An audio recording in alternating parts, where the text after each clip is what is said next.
Hello guys, welcome back to my channel. So it has been a long time since I sit down and film a video. As you can see from my recent videos, I've been doing a lot of things besides filming. So it has been about 2 weeks since my sit down and film video, which was my Taobao haul. A lot of things have changed in the month of December. First and foremost, I got engaged! So this is my ring, totally love it, and I'll be doing a separate video on my engagement Q&A. So if you guys have any engagement questions or any questions about my ring, you can let me know in the comments down below and I will answer any of such questions in my following videos.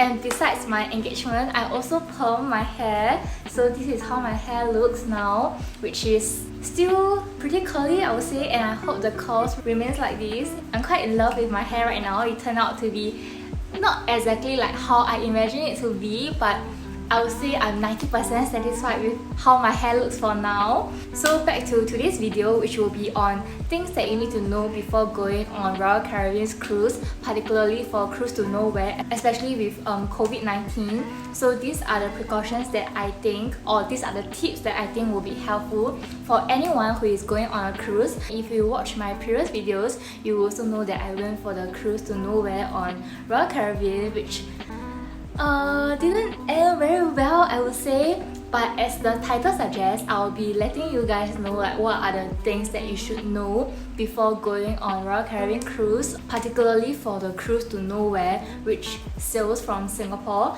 So I just came back from my cruise about two weeks ago, and I think all these tips are particularly helpful for anyone out there who is going on the cruise to nowhere, which sails from Singapore. Be it you are going for the Royal Caribbean cruise or you are going for the Genting Dream cruise, whichever that you go, I believe these tips that I'm going to share will be very helpful, especially with COVID-19.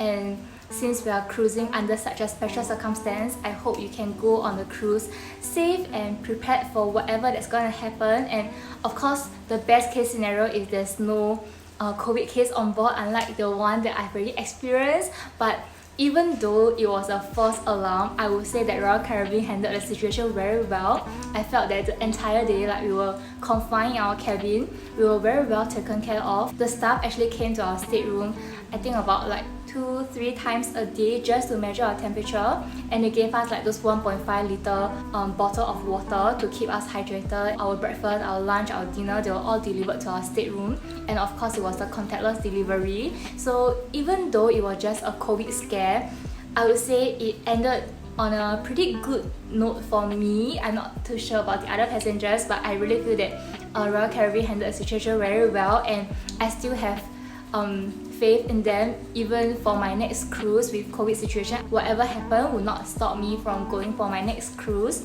So let's start on the first tip that I'm going to share.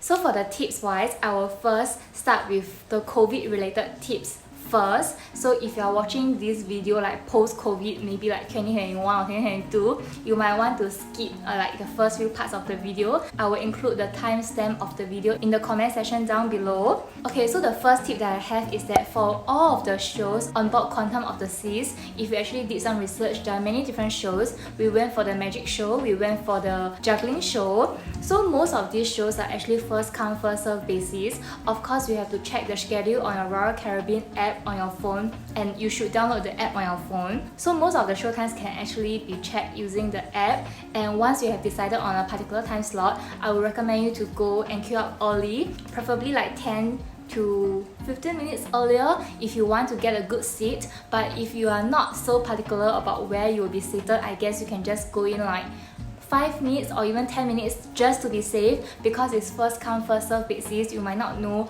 how popular is this particular show. So of course I would recommend you guys to go in earlier to choke a good seat first. And because of the whole social distancing rule that we have, we are all seated 1 meter apart to ensure that we are all safe from COVID. Because of that, the number of packs allowed in one show is very limited, and it's probably like 50% or even like 60% of the normal capacity. So because of that, it can be quite difficult to get a seat if you were to go in like probably like 5 or even like few minutes before the show. So I definitely recommend you guys to go in earlier to ensure that you can really get a seat for the show that you want to watch. So moving on to the next tip, pre-COVID times there are actually like water cooler around the cruise, but because of COVID, of course it's not very hygienic or it's not safe to have water cooler because everyone will be like using their own water bottle, or like it's just not safe in general. So because of that, all the water coolers are actually not in operation. I guess it can be slightly difficult for you or for anyone on the cruise to get access to like mineral water unless you go to like Cafe Promenade or you go to the solarium to get water from the bar. So these are the two places that I usually get my water from. So they usually like serve ice water, or if you request you can get warm water from them. So these are the two places that you can get water from, but other than that you probably have to like purchase from the bar. And to me that's like pretty inconvenient because as someone who drinks a lot of water, it was quite troublesome for me because I always have to go to Cafe Promenade to ask for like 2 cups of ice water in order to refill like my own water bottle so that I will not go thirsty. So that's a huge inconvenience for me, but I guess at this special time, being able to cruise is really such a privilege and I shouldn't be complaining. It's not a huge inconvenience, I would say. For me, I can live with that, but if you are someone like me, I would suggest you to like carry a bigger water bottle with you. You can probably ask for like 5 cups of ice water to refill your water bottle. That's a great idea! Moving on to the next tip, which is also one of the most important tips. Okay, maybe not the most important, but mask is required to be worn at all time on the cruise. There are also safe distancing ambassadors on board the cruise who will like ask you to wear your mask properly, and even at different checkpoints on the cruise when you tap your sea pass, they will also ask you to wear your mask, because sometimes when I talk to Sean, like my mask tend to like fall like to this area, and like the staff on the cruise will ask me to like pull up my mask so that it covers all the way to my nose. So since like Royal Caribbean Cruise to Nowhere set sails from Singapore, most of the COVID regulation and rules are pretty much similar to what we are doing in Singapore now, which is mask to be worn at all time and the 1 meter social distancing rule. So even on the cruise itself, they really emphasize a lot on the whole social distancing. While I was queuing up for my bumper car, even though me and Sean are technically under the same family or same group, we are still required to perform the 1 meter social distancing. So while we were queuing up, we couldn't like stand together. He had to like stand 1 meter apart from me. So they really emphasize a lot on social distancing. And even in the casino, you are not allowed to walk together, like not just standing or queuing. Even while walking together, they will ask you to observe like social distancing. So like while we were in the casino, we actually had to walk separately which was quite funny, and it didn't really make much sense to me because like technically we are like sleeping in the same room, we eat together, we do everything together, so what's the point of asking us to walk separately? But I guess because of COVID and the regulations that they have in place, I shouldn't be complaining about it because it's not a huge inconvenience to me. Okay, so moving to the next point, which is also related to COVID, is that for the jacuzzi on board Quantums of the Sea, there are actually quite a few. There are like 2 indoor jacuzzi and 2 or 3 or 4, I can't remember.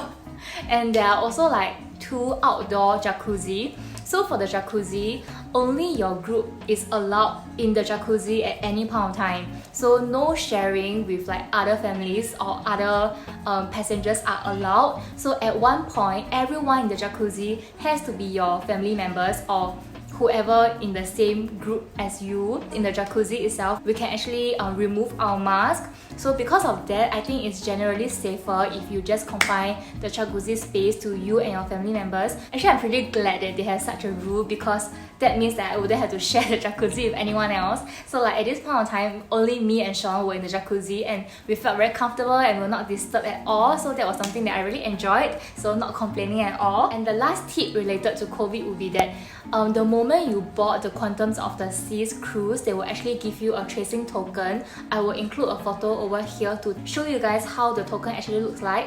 It's pretty much similar to like a wristband or a watch. The purpose of this token is actually similar to the Trace Together app in my opinion. So like at any point of time, they can identify who are your close contact and say if there's any like COVID case on board, they can immediately isolate the close contact, which makes contact tracing so much more efficient and convenient for like the authorities, even though it is not exactly like beautiful to wear on your wrist because it's just like a blue color band, but I just like wore it all the time because I'm a good citizen.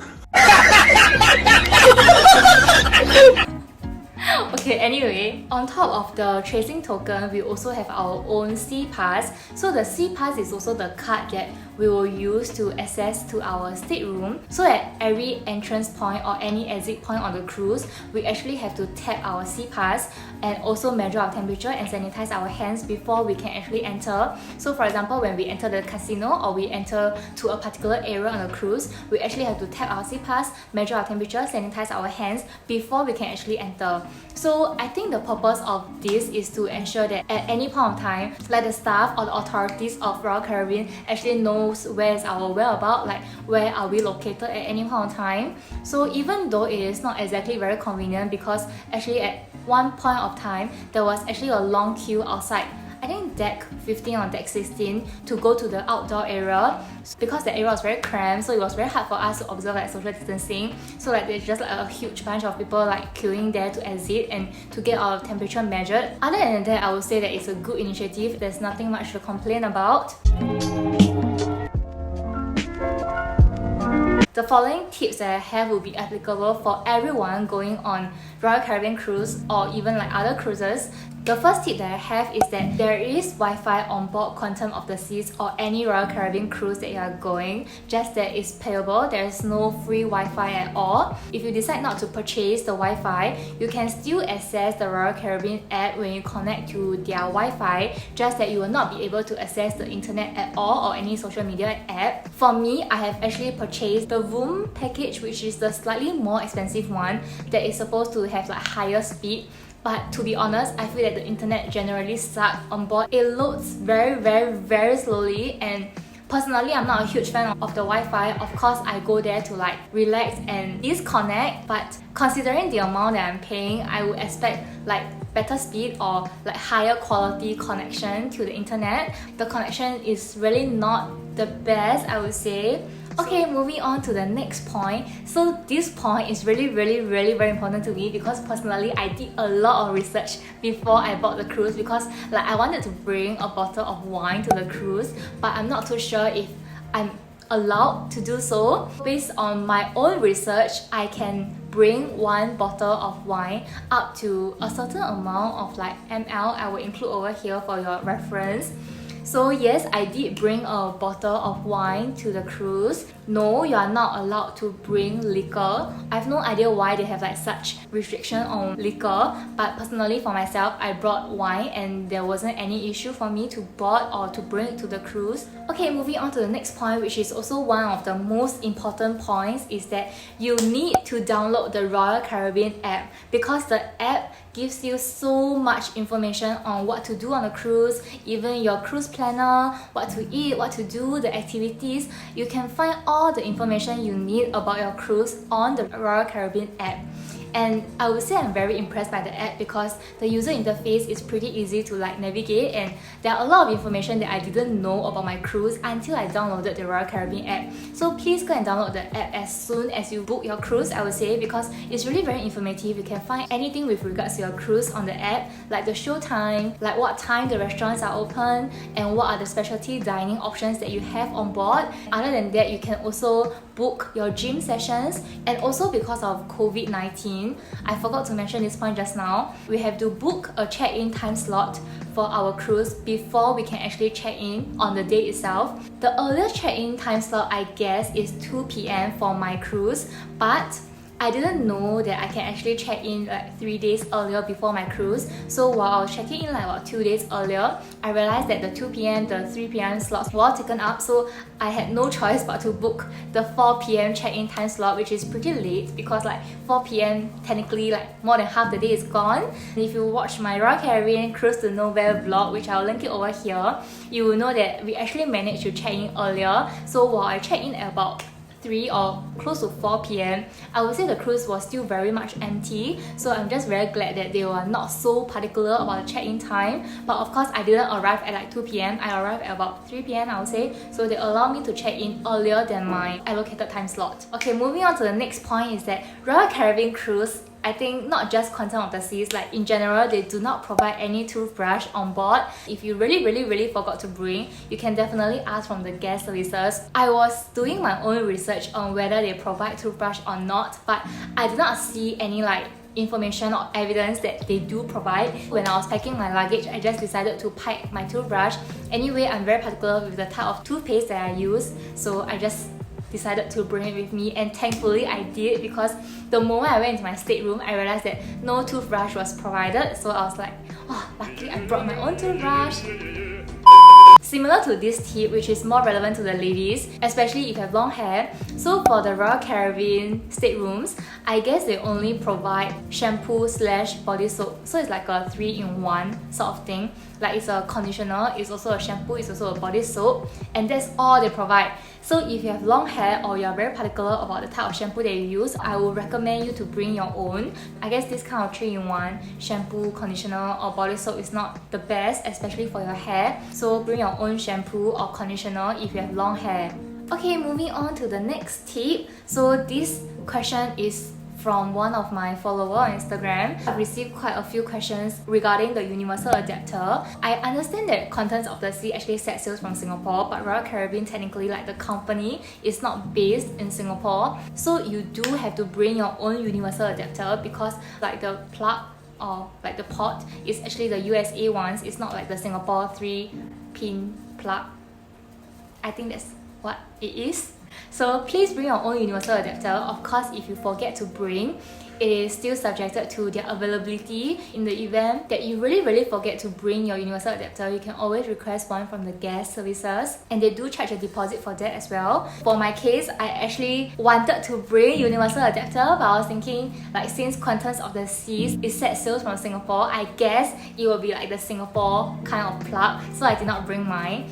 Then to my horror, it's actually not. So the moment I bought the cruise and I went to my stateroom, I immediately went to the guest services to get one universal adapter from them. Of course, like my card was charged a deposit for the rental of the universal adapter, just in case I run away with it.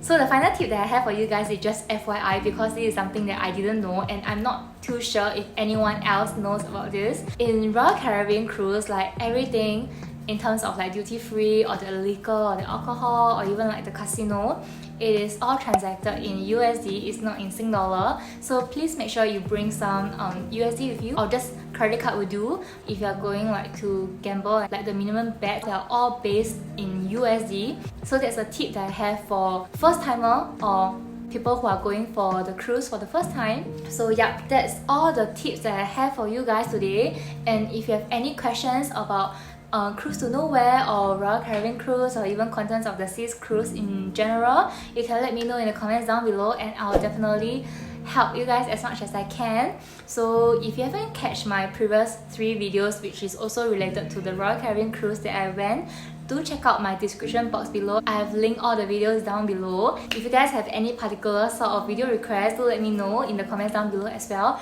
Remember to subscribe to my channel and like this video for more of such content, and I'll see you guys next time. Bye!